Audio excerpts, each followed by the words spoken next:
Back in the early 2000s, Capcom dropped metalwalker onto the Game Boy Color, and I gotta admit, I thought I had stumbled on some hidden mecha brawler gem. With a name like metalwalker, you expect something gritty and full of robotic smackdowns, right? Well, you do get robots, but it's more like if Pokemon and a game of pool had a weird random baby. So here's the setup. You play as a kid looking for your dad on an island filled with relics from a mysterious metal called core.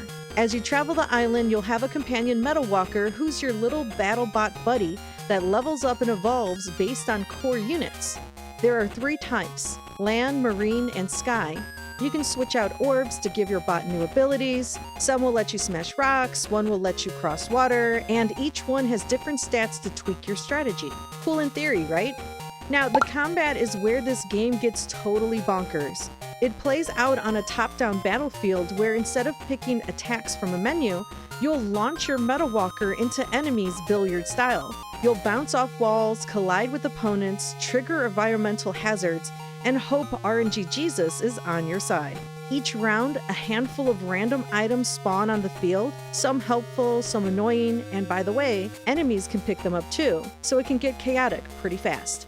Lining up a good shot is harder than you think, especially with the physics not quite behaving the way you would want it to.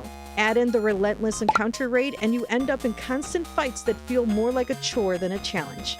I found myself wishing I could just turn it down a notch just so I can explore for more than 10 seconds. Speaking of exploration, this isn't a game where you can get lost.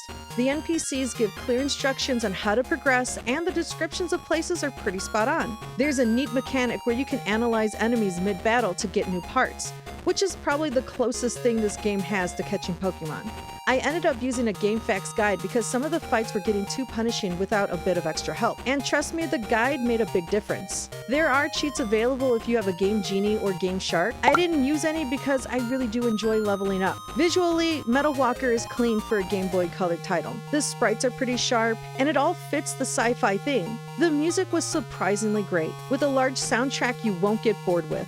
After all this praise, is it worth it? Honestly, no. The battle system is unique enough to keep me intrigued, but it's not the mecha brawler I expected. So unless you're a collector or just dying for a fresh take on RPGs, you're better off watching a video or just reading about it.